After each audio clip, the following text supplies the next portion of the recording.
For the first time in my life, I began to cry out to God, and I remember that I began to shout, "Help me, please help me. Don't let me fall. Get me out of this place. I am your daughter. I love you. Please take pity on me." Hey everyone, thanks for tuning in today. We wanted to take a second and stop to thank you guys, the community. Lately, we've noticed something amazing in the comments. Many of you are helping each other through grief, and it's heartwarming to see this community come together, which is why we've partnered with today's sponsor, BetterHelp, the world's leading online therapy platform. BetterHelp connects you with licensed therapists who are trained to listen and provide valuable, unbiased advice and can help with a range of issues, including depression, grief, anxiety, relationships, trauma, and more. And by using the link in the video description, you not only support this channel, but also get 10% off your first month of therapy. With BetterHelp, you have the freedom to communicate the way you want: text, call, or video. In most cases, you will be matched with a therapist within 48 hours or less and will have the flexibility to schedule sessions at your convenience and even switch therapists free of cost. If you've lost somebody or are going through a painful experience, consider BetterHelp. Click the link in the description for a 10% discount on your first month of therapy.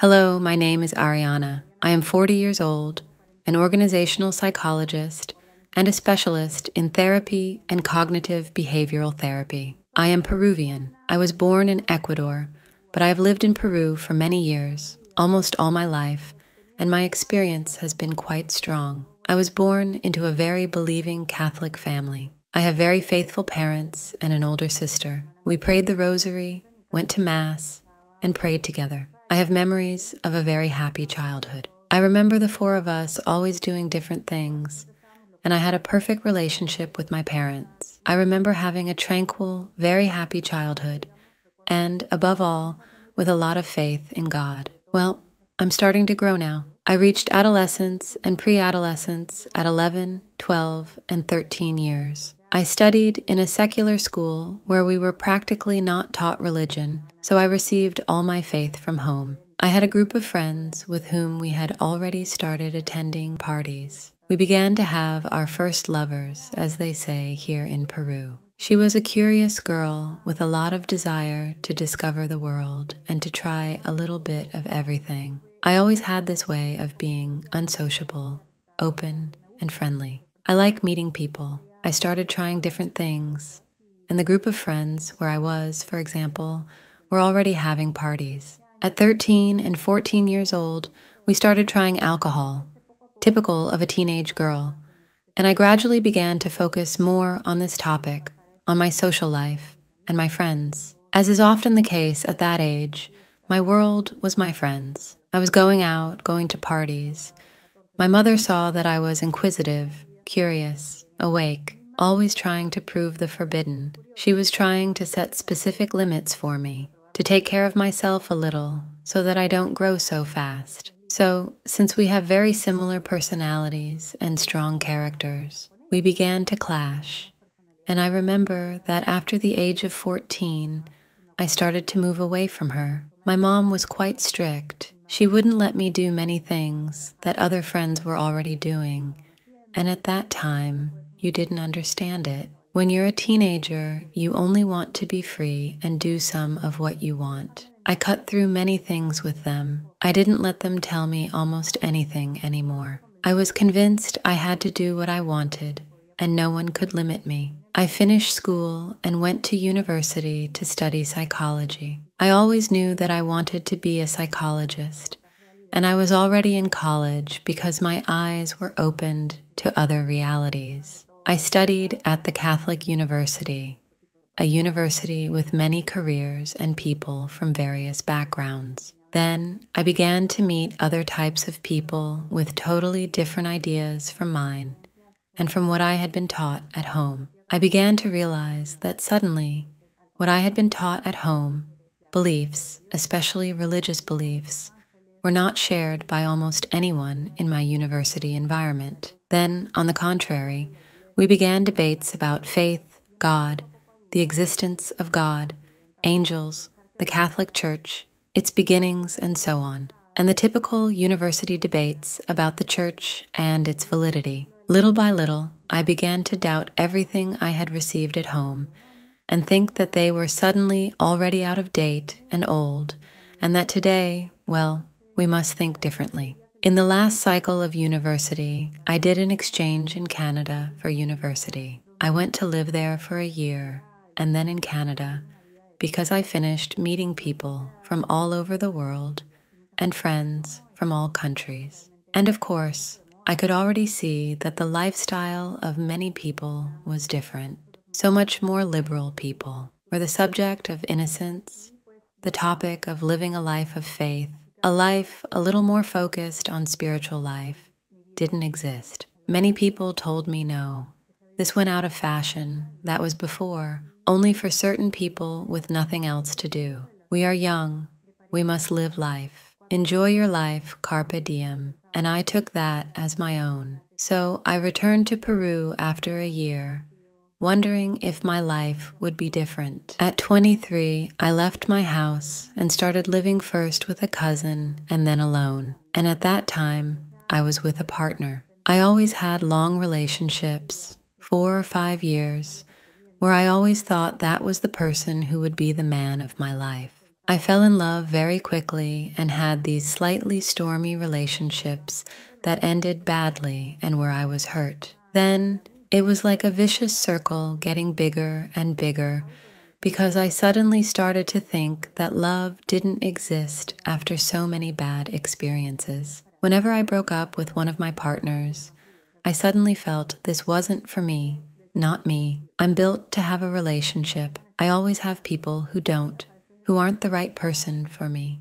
and I was missing a lot. In analyzing myself and seeing how I was choosing my partners, I always thought it was bad luck, that no, this is not for me. And then you start to get colder and more complex. I remember just deciding to have fun. Then I won't need to look for a partner anymore. This is too complicated, and I will dedicate myself to having fun. That's what life is for. That's what we're here for. So from Monday to Friday, I worked a lot. I worked hard.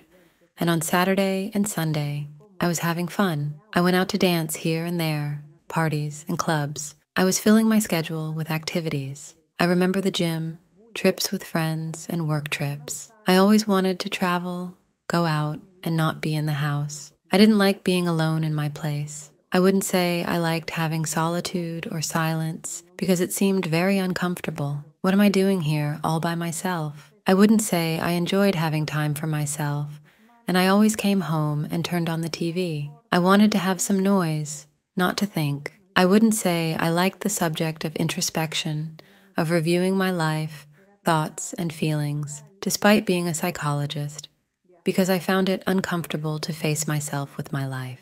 And of course, the years went by, and I began to climb the workforce and work in human resources. I began to have better jobs and earned better. I began to have everything we are generally told to obtain: a good salary, a good company, a lot of friends, admiration at work, speaking several languages, traveling, dressing well, and looking good physically. For me, being in shape and looking good was essential. Of course, I always thought if you look good on the outside, no matter how you are on the inside, the important thing is that others see you well on the outside, because that's how they will treat you. After all, you're going to earn respect. I was empty. I felt very alone. I felt empty. People in a bar could surround me, but I felt utterly alone despite having good friends. I felt very lonely, and often I thought something was not right here. I'm achieving everything that I have been told I must achieve. I am reaching the goals I want to achieve, and yet I feel empty. Something isn't right here. There's something I need to do differently. What is missing? So I took more courses, Mom. Trips. I wanted to be skinnier, and there was always more to achieve. However, the feeling of loneliness, emptiness, and being lost without direction was immense. Then I remember starting to look on the side of alternative therapies or New Age therapies. I started doing yoga to blank my mind and see if that would lead to a state that would give me more peace, tranquility, and joy. Yoga didn't work for me, so I went in for Reiki. I have several family members who do Reiki, and then I would put my hands on it and start learning. However, I never felt peace for Reiki. On the contrary, I left the sessions feeling like I wasn't wholly convinced that this was good, but I read all the self-help books, and I found them as if they had a limit, like they were books where there was a point where they could no longer reach. They tell you that you have the power and divinity within you, and that you can achieve whatever you want. And there was no more. Then again,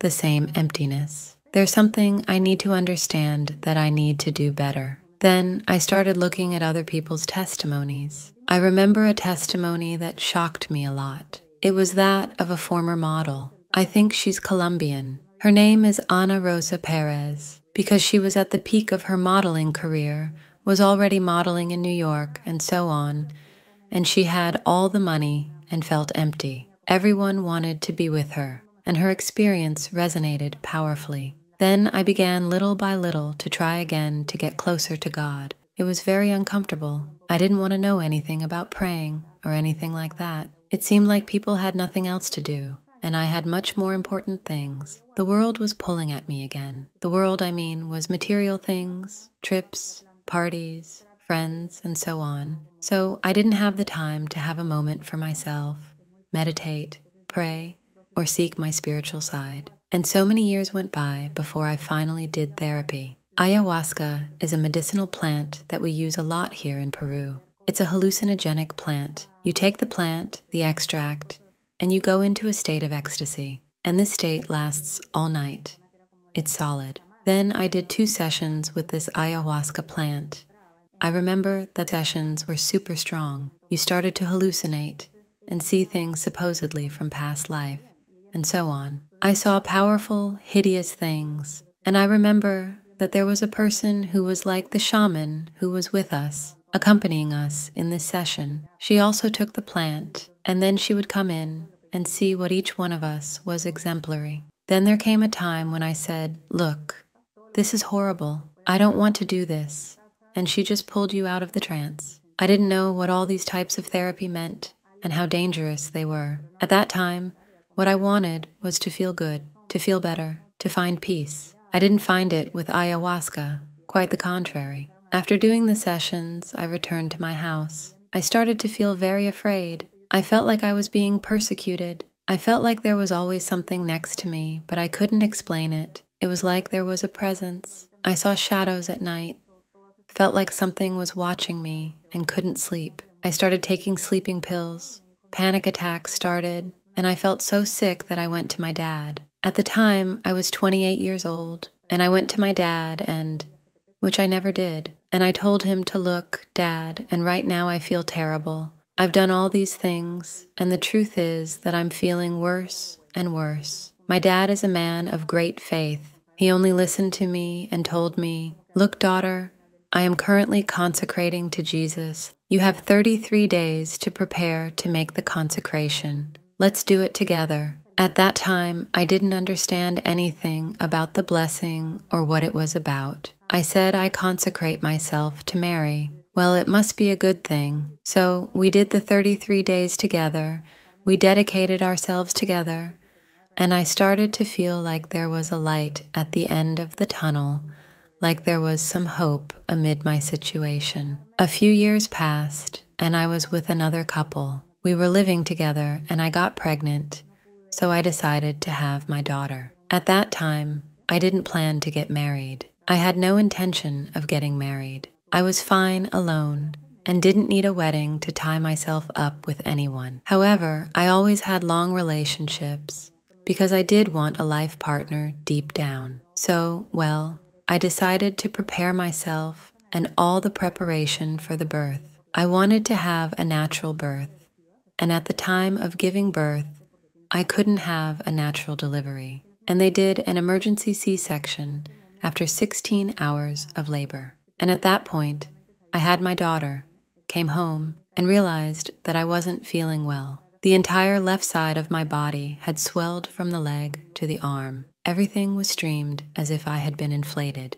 I was rushed and all hard, and I had a fever. They did some tests, and they told me to look. A bacterium has come in through the C-section, and the very aggressive bacteria. So tonight we must operate on you because you have sepsis, or a generalized sepsis infection. At that moment, you don't understand anything. I just knew that they had to have surgery on me. We were at the clinic. It was about 11 p.m., and at that moment, a priest came in, and he came in with a smile. I came to give you the sacraments, the confession, and he told me it's serious, but you're going to be okay. At that moment, I understood the seriousness of the matter and said, okay, whatever God wants. I entered the operating room with my little daughter in my newborn, and I remember that my mom was crying. Between the operations and when I opened for surgery, they discovered that my vital organs were infected and full of pus. It was a rather severe picture, so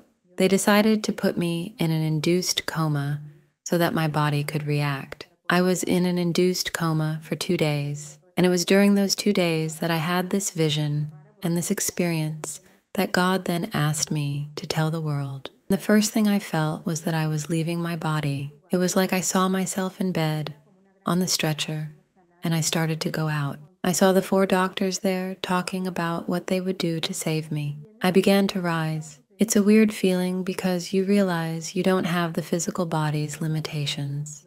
You're just there. And I began to descend into a place that was like a big esplanade. We imagined a super big concert, a huge scene. It was a dark place, very smelly. The smells were horrible, and there was no light in this place, and there was no light on the floor. All the things under the ground were on the floor of that place. There were larvae, worms, excrement, cockroaches, and blood. And then I came to a place where I could see everything going on. The first thing I saw were wars. I saw people who were killing each other, and there were rivers of blood, a lot of poverty. Children who were walking looked like children from Africa. The color of their skin and wearing inferior clothes. They were dying, dropping dead, probably from hunger. Then I saw everything that has to do with the sin of lust. I saw all the girls in the windows, as well as in Amsterdam, the prostitutes, boys and girls, who were being taken into sexual slavery with chains. I saw all the sexual acts and sexual perversions. It was like scenes showing people performing these acts. And then I wondered, what am I doing here? Why am I living this? I didn't understand why I was in this horrible place. I realized at that moment that all the people performing these acts were laughing and smiling while they were doing this. Where their hearts were, there was no light, abysmal night, of huge houses like the Hollywood nations that we see on television, with people inside, drinking and looking at each other, admiring their riches and laughing. Again, in the place of their heart, it was dark.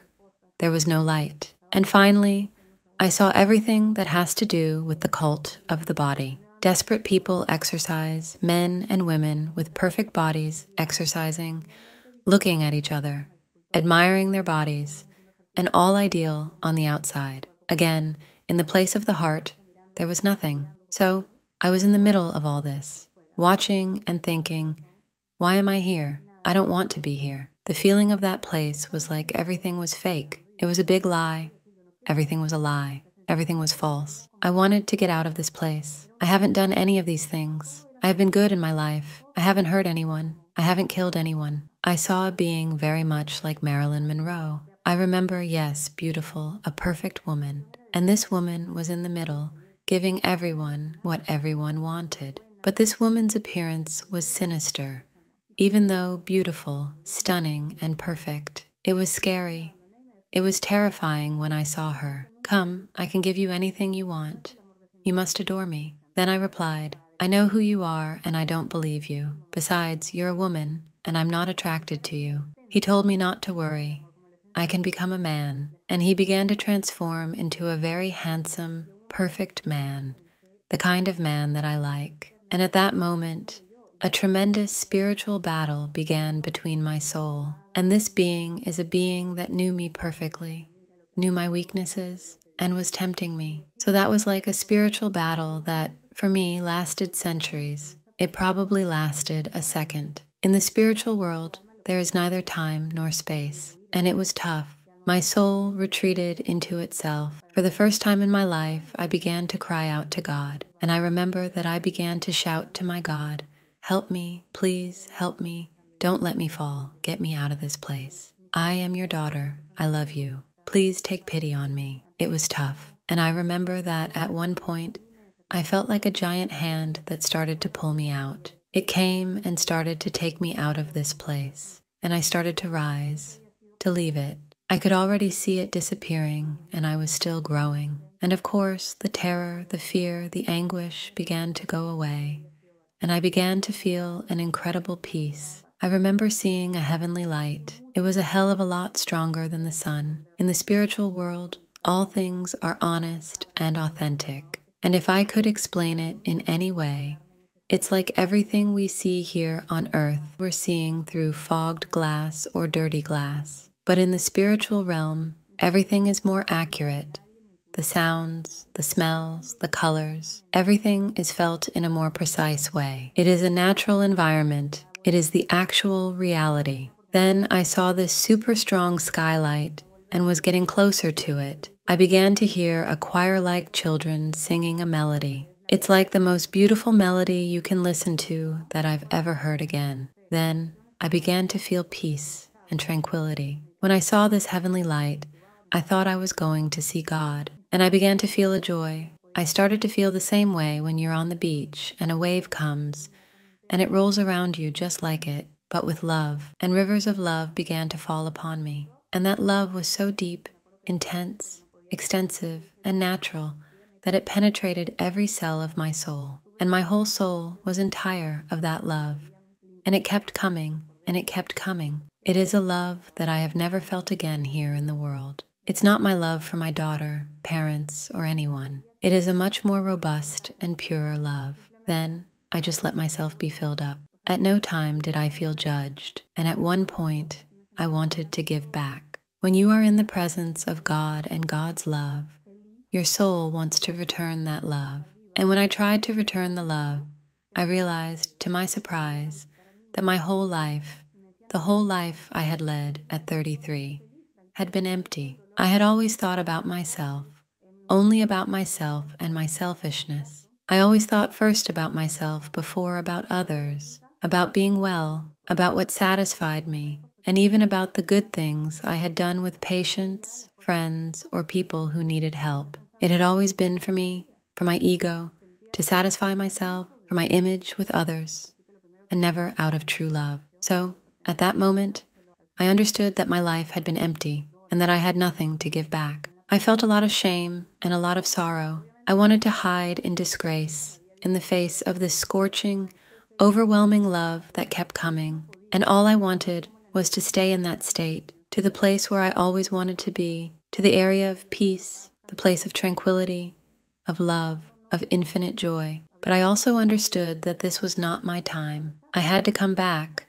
that this was the opportunity, and that I had to take it. I remember starting to return and opening my eyes, and I had the 4 white walls of the ICU plugged into 8 machines that were ringing. My body was like, I don't know, it looked like a scouring pad. My body was swollen from all the medications that had been put on me. They had intubated me, perhaps putting adrenaline from the heart. I still couldn't breathe properly. I was on oxygen, and it was a disaster. And well, I immediately thought it was a dream. First, the doctor came in, then my mom came in, and I remember writing to her because I couldn't talk, and I told her I saw something. So I started writing down what I had seen. I was in the clinic for 28 more days, while they continued to clean me several times inside. She had to kill the bacteria with an infection, lots of antibiotics. I was in a lot of pain, but I have never felt so much peace. So much tranquility. I just felt like I had been born again,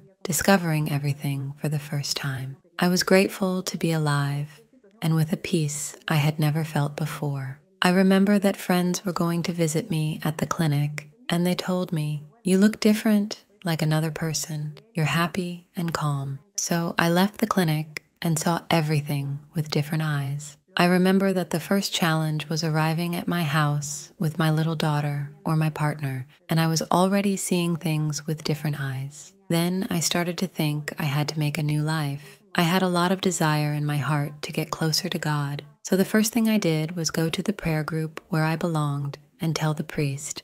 Unfortunately, he died in the pandemic.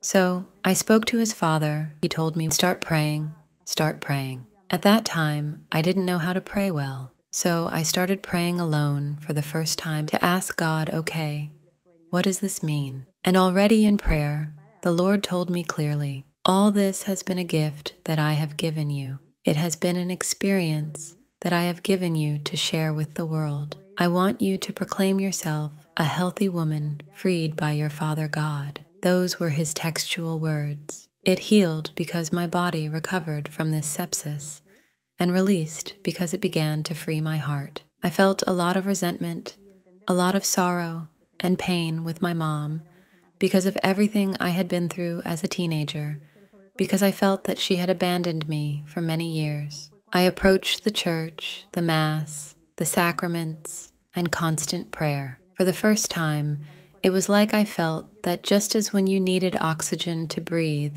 I felt like I needed prayer to live. I wanted to pray, be alone with myself, and pray. I began to pray the rosary for the first time, the Mass, the sacraments. I enjoyed receiving the sacraments. I didn't want to go on living the same life as before. Well, that's where the significant challenges began, because I was still living with my daughter's father, and I didn't want to live like that anymore. And I started to ask what to do in a more difficult situation. So I spoke to my daughter's father. The good atheist doesn't believe in any of this and doesn't understand it. And I said, well, the next step, well, yes, I want to do things right, and I want to do the things that I feel I should do, and I must make decisions. So after a year of a lot of prayer and being so constant, asking God to show me things because I decided to separate, I came here to live with my daughter alone. It was tough. I had to find work. I had stopped working because of pregnancy. I was looking for an apartment and a babysitter. My daughter arrived, and things just happened. So I came to live with her here. And from that moment on, we both lived alone. And I began to feel a call to make this public now and start to tell what I had seen. I understood that this is not a simple dream. Above all, my mission is to make known what I saw, that it didn't come from me, that it came from God, and that it can help many people to look at them. What happens when we leave this earth, when we die, which is where real life begins. All my life, I thought I had lived a good life. You must understand that this was not God's plan for me, but that the project was much more significant and prominent for everyone. But most of all, what changed my life, more than all that, was when I experienced God's love for me. That moment when I experienced the love that He has for me changed my heart. I was a very skeptical person, very rational, callous. Above all, it had gotten tough on me. But the love of God, when it entered my heart, when it came into me at that moment, in such an overwhelming way, was what changed everything, because I have never felt that peace, that happiness, that love so pure. To understand that He loves me, not only me, but everyone. We are not here by chance. We all have a mission, and this mission is lovely. Above all, we are very loved by our Creator, infinitely loved by Him. And knowing that God loves me so much, and that He wants something better from me, and wants me to be happy, to be complete, to help other people find, that is what keeps me alive, and what makes me wake up every morning and want to continue helping more people. Second chances are to be taken. I was lost for 33 years, without direction, without doing anything, because the next 33 at least must be years where I take advantage, be alive, and take advantage of doing good things and bearing good fruit, especially helping others to find their way. I help patients. We pray together because certain wounds are profound, and even therapy is the best. So let's not lose hope. We are not alone. Sometimes, many people, especially in these times, live in anguish, with a lot of loneliness, thinking that things are bad, that the world is terrible, that everything is ending, and that there is no hope. Well, no, we are not alone. We are not here to suffer. We are here to live and be happy, but with the hand of our Creator of God. We are all loved as we are. We don't have to change and become different to be loved. But we do have to turn our eyes to God. We must think a little further. We have a spirit, we must feed it, we must seek God, and we are going to be much happier.